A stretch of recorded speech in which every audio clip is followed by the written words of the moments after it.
Welcome to another episode of Ava Chats. I'm Beth Nevarez, Collections Manager for the Ava Gardner Museum, and I'm joined today by Lora Stocker, Honorary Board Member, and James Kelly, costume maker, who's joining us from London.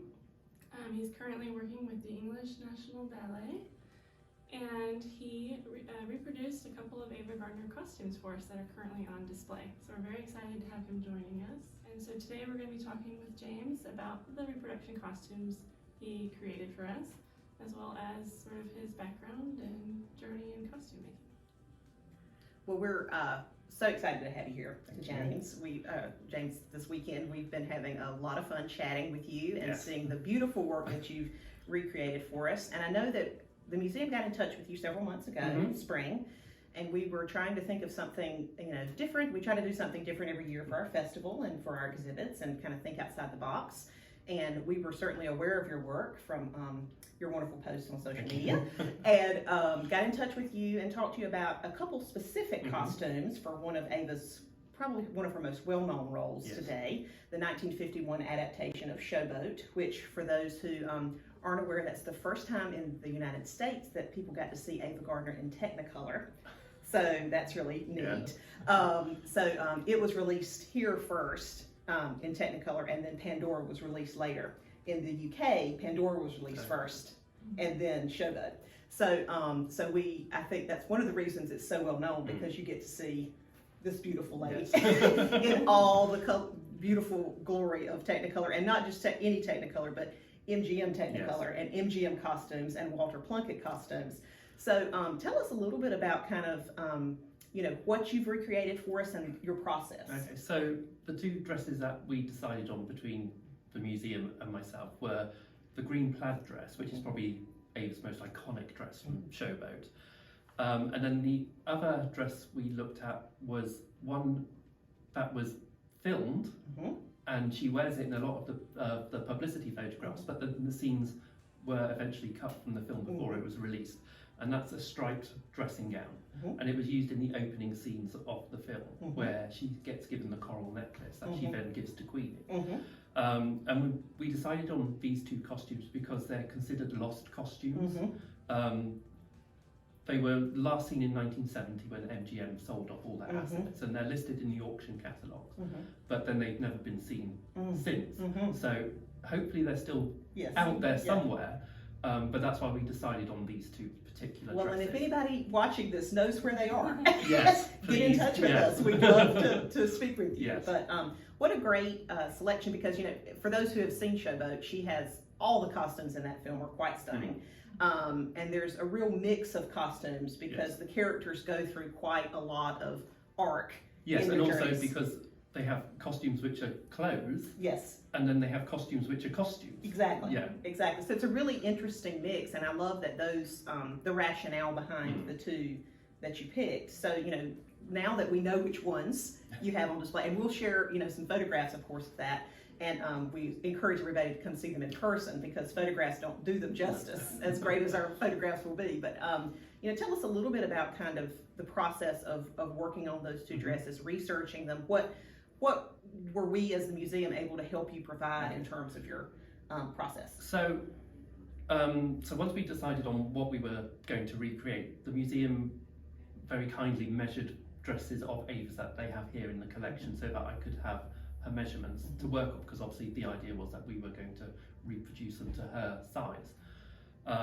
But also then I reached out to other people who I know who had Ava costumes as well, just to help out with that. And she's a very good proportionate size, we think so. So, and luckily we were able to get mannequins which were near enough the right size. So I had one in London which I have anyway, so I was able to work off that. Oh, that's great. And then you were able to purchase the same one, so that then we had the same to then put the dresses on once they got here to the museum. Well, and Beth, tell a little bit about the book that we have in our collection. That was a great resource. Yeah, so we have a wardrobe plot book is what it's called, and it's basically sort of a working document. You can tell, it's not really meant to hold up. It's very delicate. And it has little swatches of fabric in it, as well as sort of candid photographs of the stars wearing the costumes. and also details about what's seen, it was worn in, what accessories go with which costumes, things like that. So we were able to take really good pictures of the plaid swatches to send, so he'd have a good color match. Yeah. And also one of the things is for the dressing gown, for the petticoat, the way I worked out what to do was because further in the book, when Ava Gardner wears the blue dressing gown at the Trocadero, in the notes it says petticoat as costume 1. Oh, that's great. So then that's how I then I copied the petticoat that you see with the blue dressing gown for the striped dressing gown. Well, I think it's clear from everyone watching, and of course for me sitting here talking to you, that you take great pride in getting the details right. Yes. So, you know, obviously you don't have the fabric from 1951.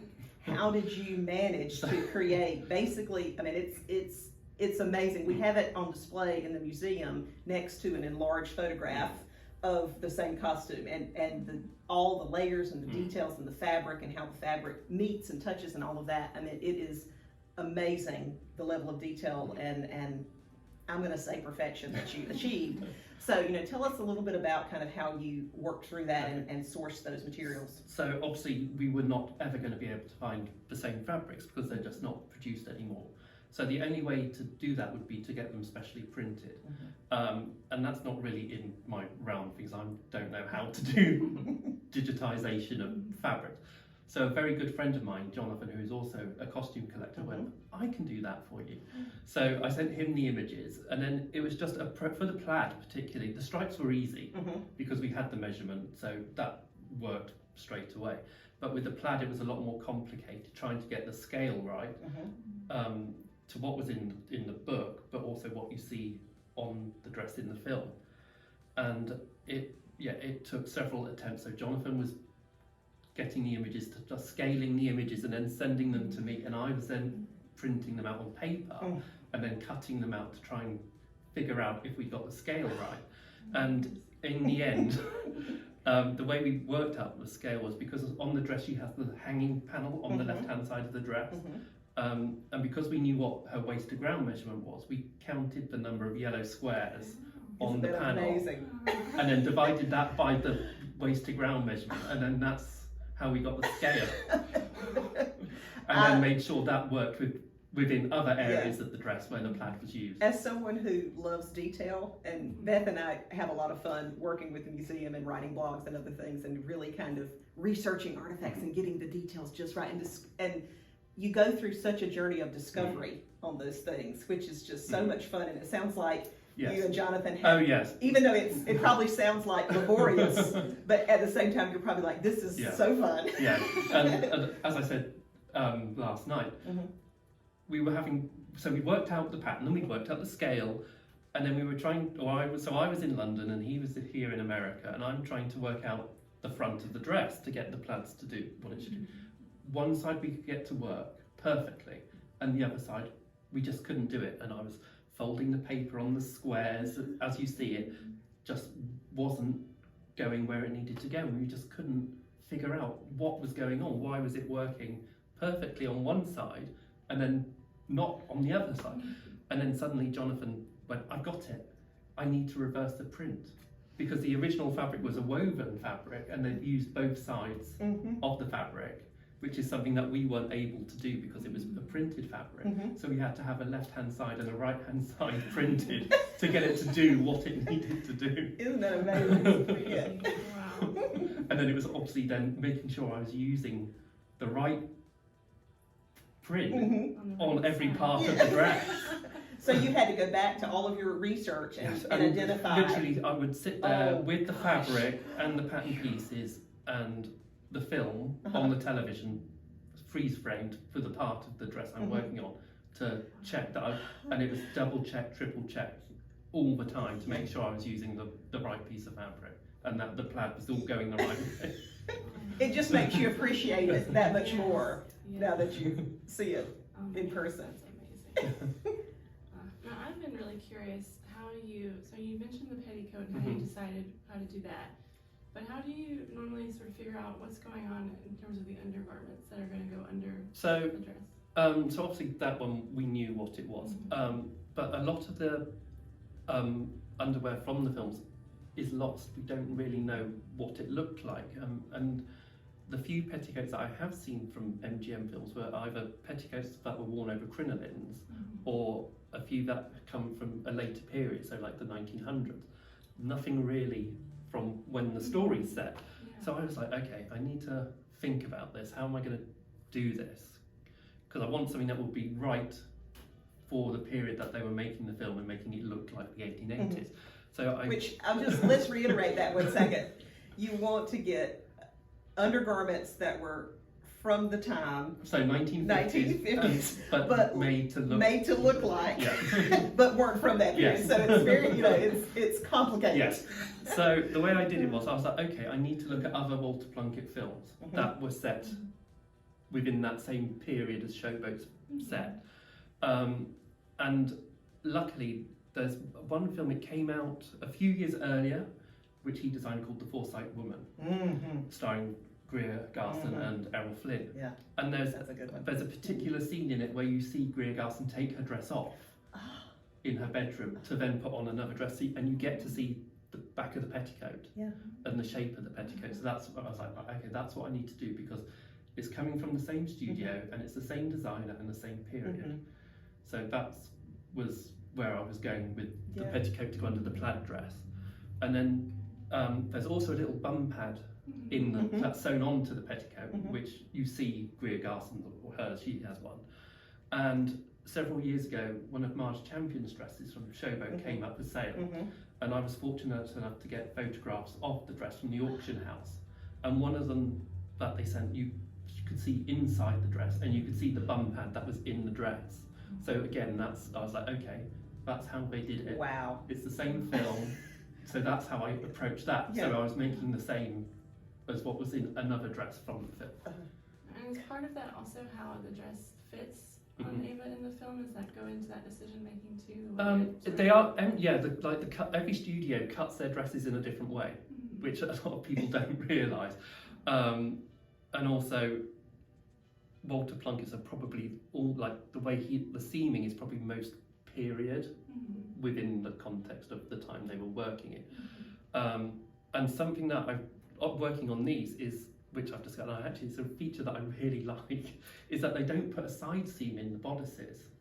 They actually, like as we have now, we would just have a seam here. But on all the costumes, they have a seam slightly forward and slightly back. Wow. So there isn't a physical side seam. There's one side forward and one side, and it just gives it a really nice fit. And is that a trademark of Walter Plunkett specifically, I think or MGM? I think a bit of both. I would say. So that's a great way if you're trying to authenticate a costume to know if it's a Walter Plunkett or not. To kind of look for those little touches. And also because he does go for more period cutting. So a lot of although he does drift in between. This one, it's quite period. He goes for the darts on the bodice and then the curved seams on the back.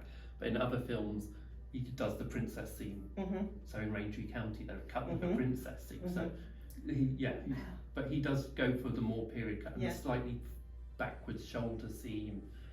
Yeah. Wow, that's just the detail of that, and that is so fascinating. Walter Plunkett, of course, is probably most well known today for his work on a little film called Gone with the Wind. Yes. And there's a great story, and I can't remember which of the characters said this, but in one of the interviews about the film, they were talking about the production and wearing these dresses with all of these undergarments and all of the detail in them. And that particular actress went to David O. Selznick and said, Mr. Selznick, I mean, the costumes are beautiful, but there's a way we can save a lot of money on this movie. I don't need all these undergarments. Nobody's going to see them in the movie. And Selznick said to her, you know that you will know they're there. And I think that's really interesting to think about how the costumes play into the development of the character. Yes. And even though we don't see all the detail under there, the way the actors or actresses move in a scene, carry those costumes, the costumes fall and how they're filmed and all of that, even though it was made in the 50s, set back in time, and there's, that kind of blurred a little bit, but the characters, they better embody a time period when the costuming is right, Yes. and when that level of detail all the way down to Because even though the costumes aren't strictly period and they are Hollywoodized, yes, it gives you the essence of the style of the period that they're in. Yeah. It's really fascinating. Yeah. Now, you were speaking about Walter Plunkett, and I read somewhere that you are a Walter Plunkett expert. And what is it about Walter Plunkett that sort of drew you to him specifically? Well, I always watched films growing up. When I was growing up, all the old films were always shown on the television, and even at a young age, I had an interest in who had designed the costumes for the films.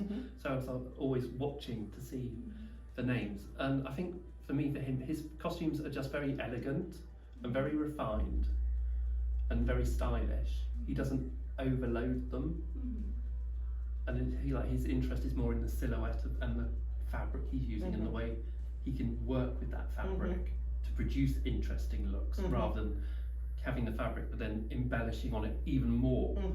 And I think that sort of speaks to me, because one of the other things I do is wedding dresses, and that's sort of how I approach the wedding dresses I do as well. It's about the silhouette and the fabric, and it's quite simple, but yeah.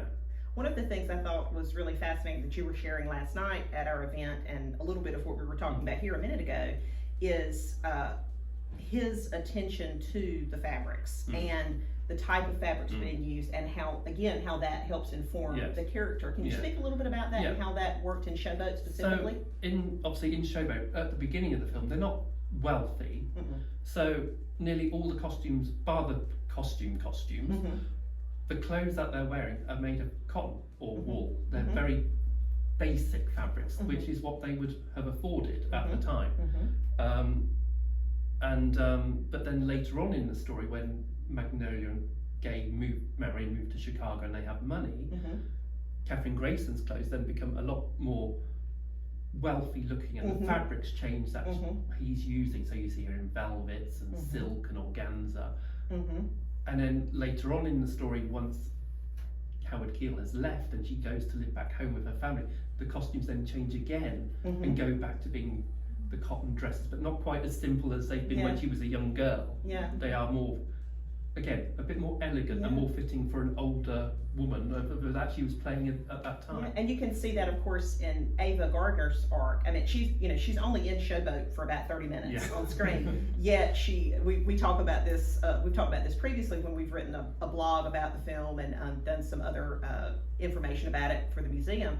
How she's only in it 30 minutes, but yet she's front row center of all the advertising and promotions of the film. I mean, she really had quite an impact in those 30 minutes, and she really, the original story of Showboat spans many decades and is quite different from the 51 version. And the Julie Laverne character disappears in the original stage production. She doesn't come back, but in the 51 movie, Ava's so impactful that she's in the closing of the film, and her costumes change because she's had this kind of tragedy. We won't give it away for those who haven't seen the movie, but I'm sure everyone's probably seen it. But her character is down and out, and that's reflected in the style of dress.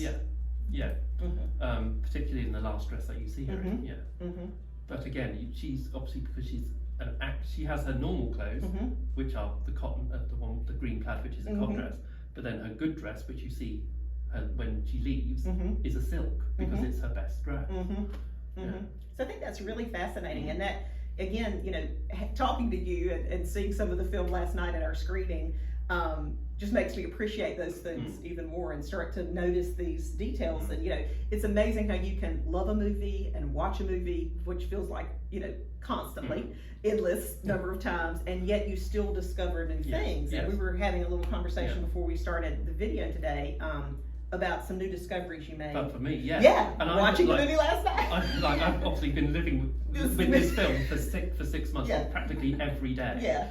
And then last night was the first time I've actually seen it on a big screen, and I picked up on 2 costume things on Howard Keel that I've never noticed before. And I was just sat there, I was like, oh my god. Well, that's the joy. That's one of the joys, Yeah. great joys of film. Yeah. And we have that experience too, where we, we'll kind of try to expand information about an artifact or learn new things about it. And you were posting some pictures on your social media last night of your visit here at the museum, and one of the dresses we currently have on display, people were writing into you saying, "Oh, Hedy Lamarr wore that once," or here's this costume and stuff. So it's so fascinating to kind of be a part of this community and be able to know that we've got this great resource out there and on Facebook and Instagram and Twitter and all of that, and where we can share the love of these movies and the love of these costumes and connect with other folks. Who are, as excited about scenes and cutting and all of that as the rest of us are. But I love that.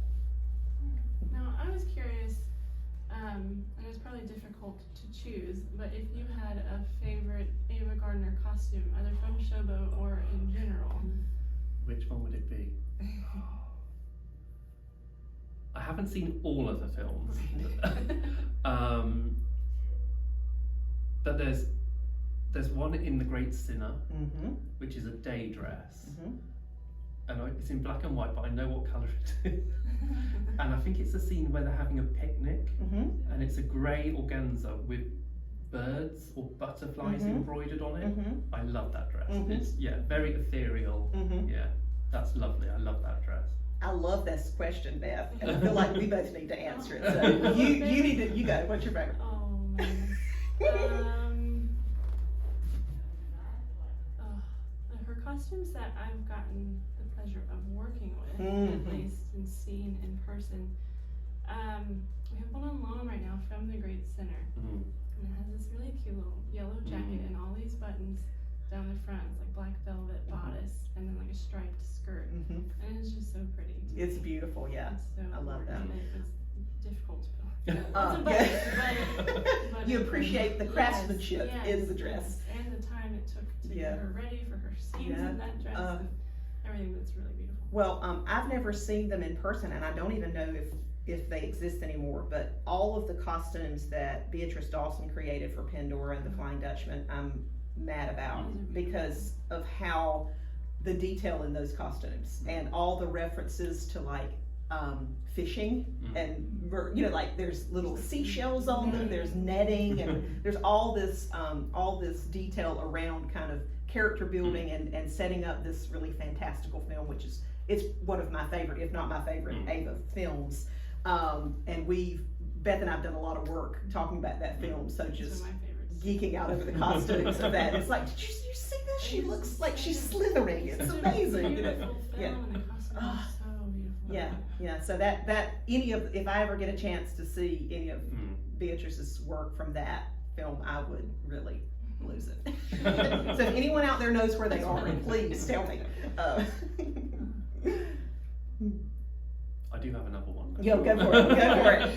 And it's an evening dress, ball dress that she wears as Empress Elizabeth in Mile End, where she comes into the ball when everyone's arrived, and she just comes in that very dark purple velvet dress, and it makes such a statement because everyone else in the scene is dressed in very pale colours, and then she comes in that dark purple. It really fantastic. Is amazing with her. We again kind of going back to what we were saying a minute ago about Showboat and how she's only on screen 30 minutes. In a lot of her films, she's not on screen very long. No. But what an impact this lady has. Yes. I mean, your eyes go to her. You feel and when she's not on screen, you're wondering where she is and what she's doing. And you want to know, like, is she in the back room? Who's she talking to? Where'd she go? Or everybody in the movie is talking. We talked about that with The Killers, how it's like, everybody's wondering about her the whole movie.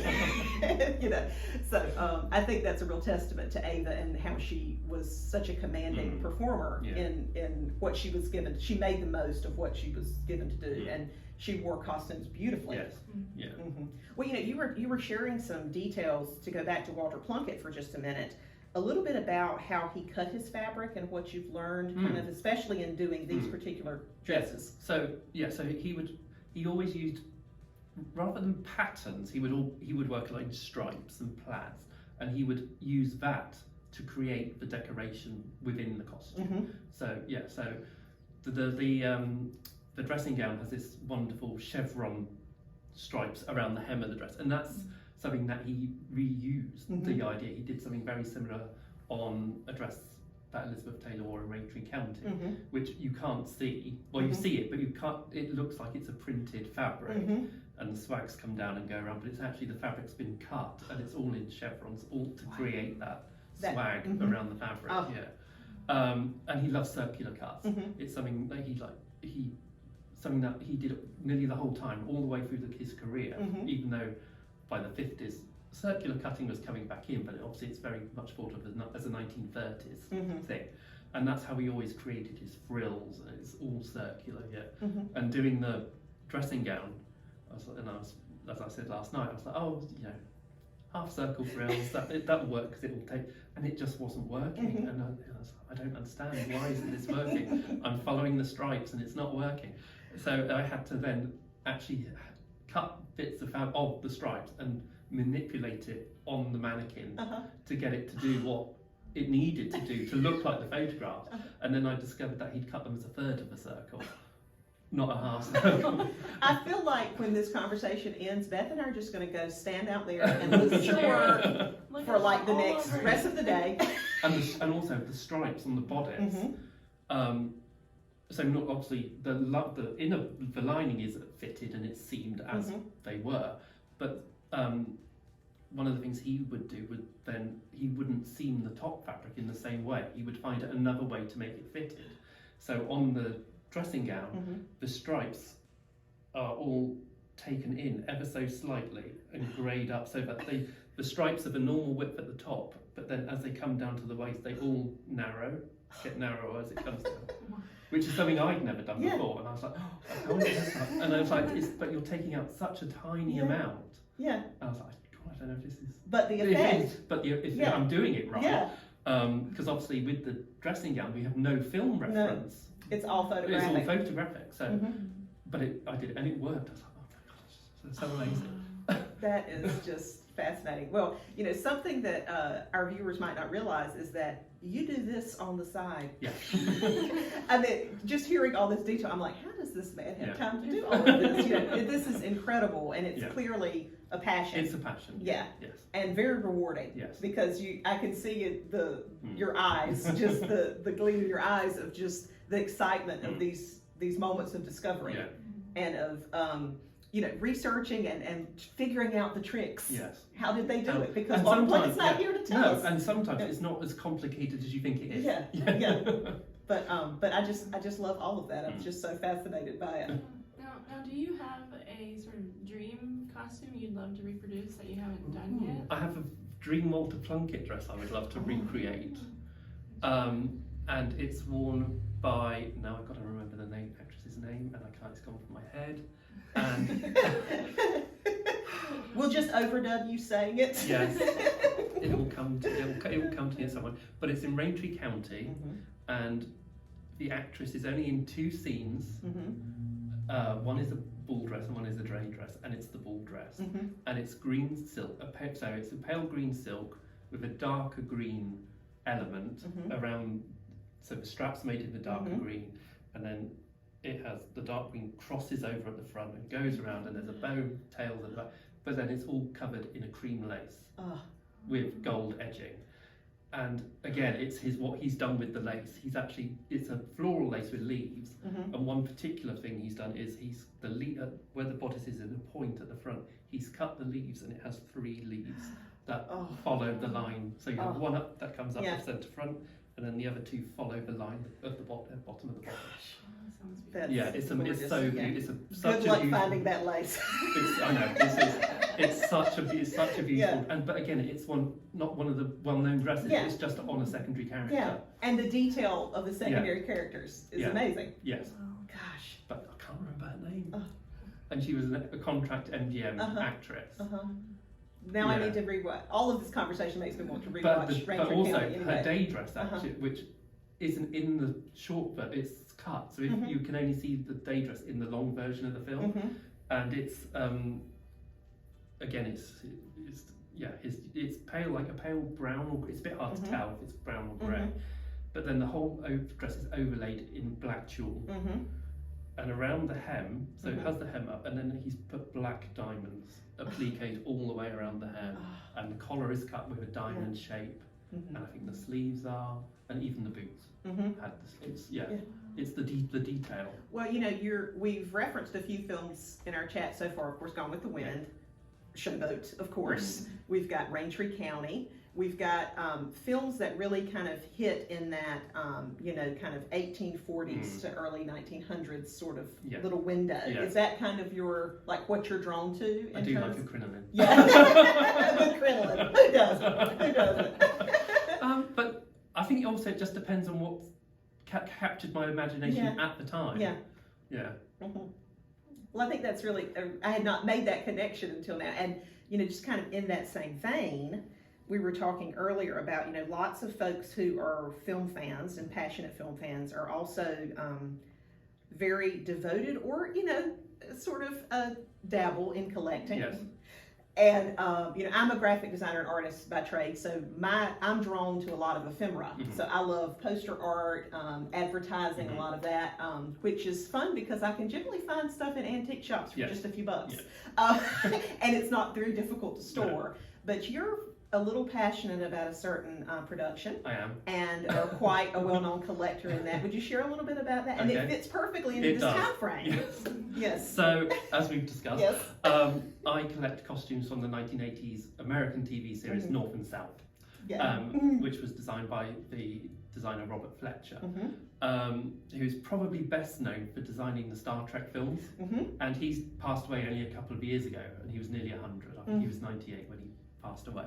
But yeah, for me, it was a series that I watched when it first came out in the UK. It was like prime time Sunday evening in the UK, and I just fell in love with it. Yeah. And it also gave me the interest in the Civil War. Yeah. And I know a lot of people go, it's not period, you know, it's not accurate, but it's not the look they were going for. Yeah. They were going for that sort of old Hollywood look where when they came on, they're wearing a different dress every Yes. time they come on. You know, it's that Well, look. and that in that vein, I mean, Elizabeth Taylor's in it. Yes, so all the old Robert stars. Peon's Yeah. in it. Gene Kelly, Olivia Olivia de Havilland, Gene all- Simmons. Yeah. I mean, it is a star-studded, Yes. you know, classic Hollywood, ode to classic Yes. Hollywood in Yeah. a lot of ways. Yeah.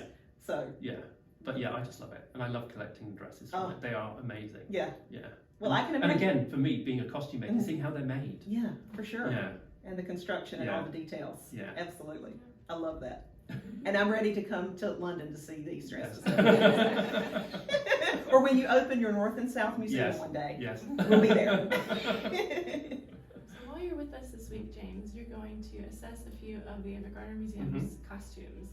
Can you tell us a little bit about what you'll be looking for when you're looking at those? Okay, so there are certain things you can help sort of identify when costumes were made by the way, the techniques that are used to finish the seams off.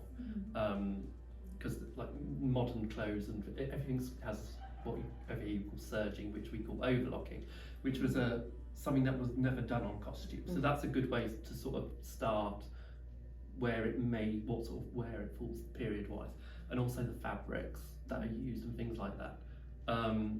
But yeah, I'm really looking forward to seeing what you have here and having a look at it. Yeah. Okay, we're excited to show you.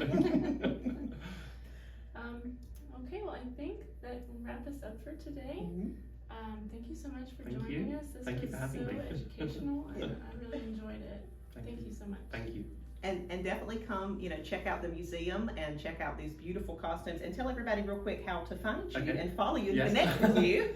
So on Instagram and on YouTube, people can find me under the name of James Kelly London. Yeah.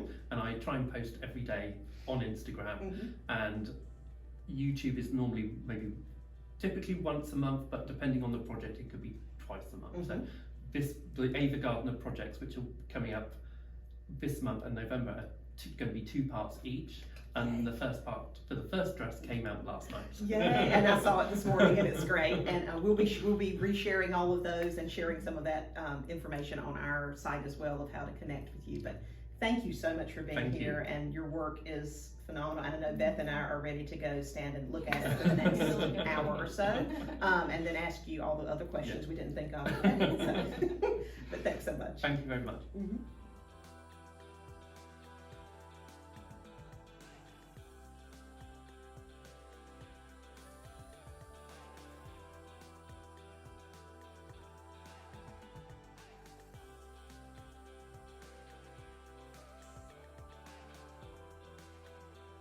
James Kelly he came all the way from London. He is a very well-known costumer. And the reason why I know he's well-known is because people in North Carolina know him. He also designs, I believe, wedding dresses, Yes. Evening gowns, Yes. And has been involved with the Royal Ballet. That was for 20 years, yes, and now I'm with the English National Ballet. Another ballet. Yes. So very, very accomplished young man, and we are thrilled to have him here. James is the one that has done these beautiful reproductions from the movie Showboat. This is the Catherine Grayson dress.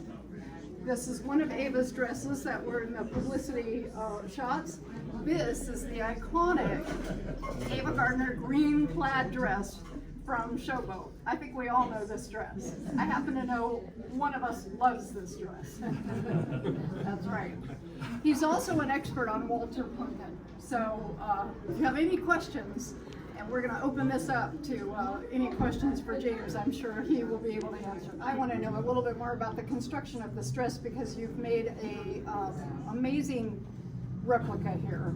We're very impressed. When we took it out, we were overwhelmed. And the back of this is something I want you guys all to see, so I'm going to turn her around. Wow. Look at the detail. I mean, isn't this amazing? So I want you to tell us a little bit about just how do you do this? And the match of the fabric, tell us how you did that. Okay. I know that was Jonathan. That was Jonathan, yeah. But how did you do all of this? So when you first asked me to do them, and on any costume I replicate, it starts by looking at the film and looking at as many images that I can find as possible, just to see where the seams are, how it moves, and if there are any interesting details. And on this one, there were details I'd never noticed before, which I only discovered when I was actually then putting it together. And obviously you've got the costume continuity book, so we were able to measure the original piece of fabric that's in the book as close as we could. And then Jonathan, who lives in Austin, was an amazing help, and he digitized the print, and then it took several attempts to try and get the scale right because we couldn't quite get the scale. Yeah. So it was a question of us knowing what the waist to ground measurement was, and then what we did was we actually counted the yellow squares. That is Yeah. detailed. So we counted the squares from the waist down. So let's mention that Jonathan is the person that does your fabric. He helped me. So Jonathan is a collector in his own right. He's a Judy Garland collector. When this came up, I said to him, "Oh, I've got to get this fabric. I don't know how I'm going to do it." And he goes, "I'll do it for you. I'll digitize it for you." So yeah, so that's how that came about. And it was a bit of a process. So once we got the scale right, that was fine. And then we were trying to work out the front to do this. And again, for scale. So Jonathan was doing the images, and I was printing them out on pieces of paper and cutting them out.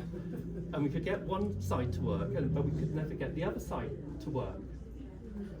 And it took us a few days to realise what the problem was. And what it was that the original fabric was a woven fabric, so they used both sides of the fabric, which is something that we couldn't do with this. So we actually had to have a left hand and a right hand piece of fabric printed to get the effect. Yeah. Yeah. That's amazing. The detail is just extraordinary. And it was always constantly checking that I was using the right piece of fabric, the part that I was working on, whether it was left hand or right hand. So was this more difficult or less than, because they're This is all probably- very detail oriented. This is probably the most, this was probably most complicated because I was constantly having to check. Mm-hmm. And counting squares. Counting squares, and if I was using left hand or right hand. Yeah. I can imagine. Yeah. Yeah.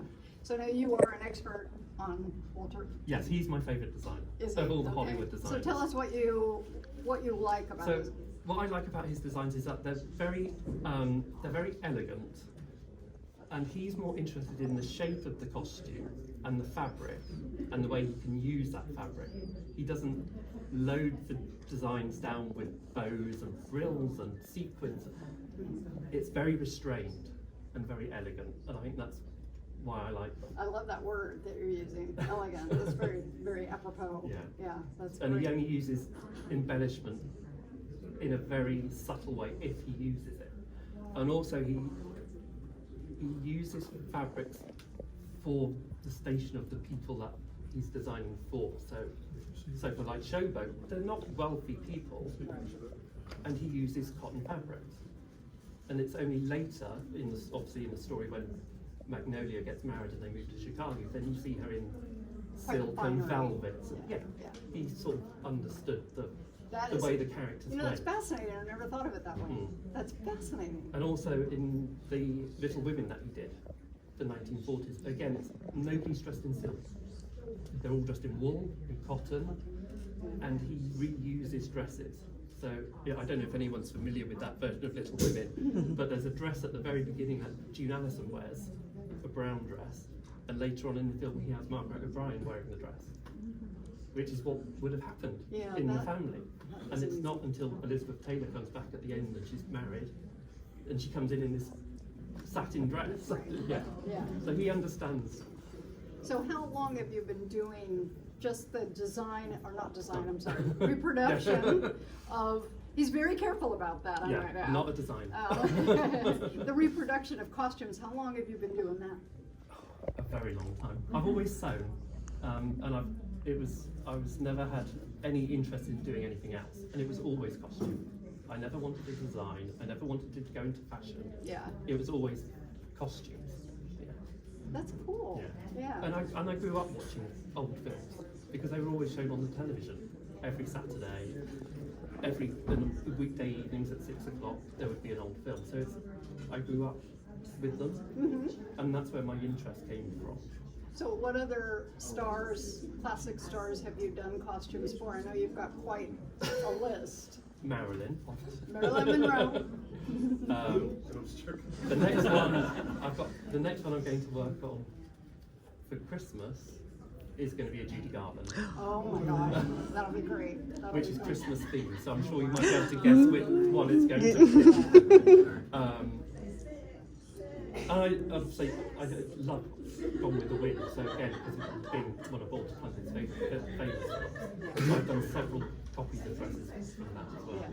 Well, you have a website that you post these pictures of this. So I have, on Insta, I try and post as regularly every day if I can on Instagram, and then I have the YouTube channel as well. Okay. Yeah. You'll have to let people know how to find you. Yes. Yeah. Do we have any questions for James? Yeah, I was just wondering, as an expert on Walter Plunkett, is there anything in particular you learned about his process or his work working on these specific costumes that was kind of eye-opening? Yeah, well, one of his trademarks is that he loves circular cuts. That's one of his things. So obviously, like the collar and the cuts, they're circular cuts. But doing the negligee, I was like, oh, okay, circular cuts, it's half circles. Start doing that, and it wasn't working. Even though I was trying to follow the stripes from the photograph, it wasn't doing what it needed to do. And so in the end, I was literally there with a piece of the fabric on the mannequin, manipulating it to do what it needed to look like. And it turns out he hadn't used half circles; he'd used a third of a circle. So I was like, Walter, you struck again. But also, one of the things that another trait is he always does things that are asymmetric. So obviously the waterfall drapes at the back are two different lengths. Oh yeah. So you have the long one and then the short one. And then the one side with the drapes and the one side with the tail. And what's interesting is that the design that you've got on the board of the dress, he redrew a lot of designs in the 1970s, and that's one of them. But he's reversed it. So all the details on the dress are the other way around. Oh my goodness. I can see what you mean though, because you had mentioned you wanted everybody to be able to see Yes, the back. yeah. Now I totally But understand. so, one of the details that I picked up doing this one, which I'd never noticed before, is that this area, the layers are actually lapped over each other. And then it was in my head, and not till I was like really looking in detail. I was like, oh, they just all go up to the point here. And then I was looking, and I was like, no, that's not. And you can see it on the photo here as well. Yeah. They all lap over each other. So it's a tiny detail. But And it's a little, I mean, we're putting it right next Yes. to a picture of her wearing the dress, so it's like it's better be right, Yeah. right? And it really is, We're super pleased and very excited to have it, and just, I think it's beautiful. I don't know how many of you have seen Showboat? I mean, most of us have seen Showboat, right? Am I right? Does it look exactly? Yeah, very impressive. Any other questions for James? How long does it take you to put it out? okay, so this one actually only came together in the last month. Because this isn't my full-time job, so I also have a full-time job, and I do. The negligee, I started earlier, so that was a slower process. But this one, a month ago, there was nothing. When did we contact you? End of March. Yeah, I was gonna say it was spring, so Yeah. I mean, you didn't have a whole lot of time. No. Yeah. And then we didn't see anything because we asked him to keep it secret and stuff. Yeah. So we didn't see anything for the longest No. time. I think And then finally they started. Jonathan and Dean were the only people who were really seeing anything. Yeah, so couldn't wait to see it, yeah. Anything else for James?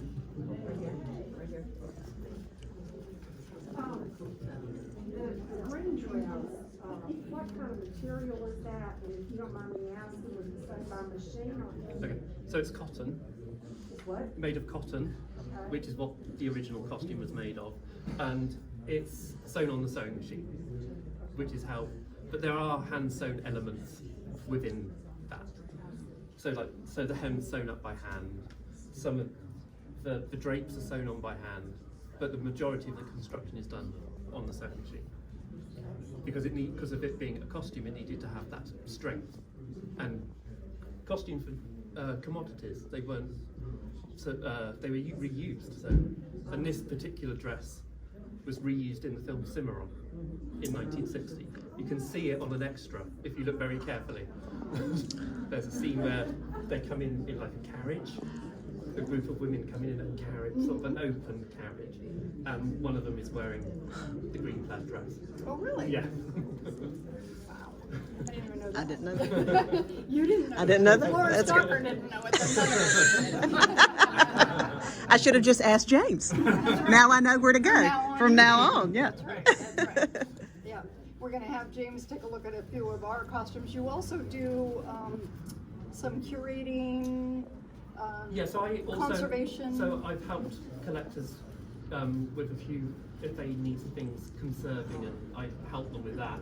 And again, if some collectors will have an item, but part of it is missing, so they'll come to me and say, "Oh, I've got this jacket, but could you reproduce the skirt?" Because they want to have the whole look. So, Yeah. So Oh, that's I got another all side. kinds of to it. ideas in my head now, James. I'm gonna keep you busy. Do we have any other questions?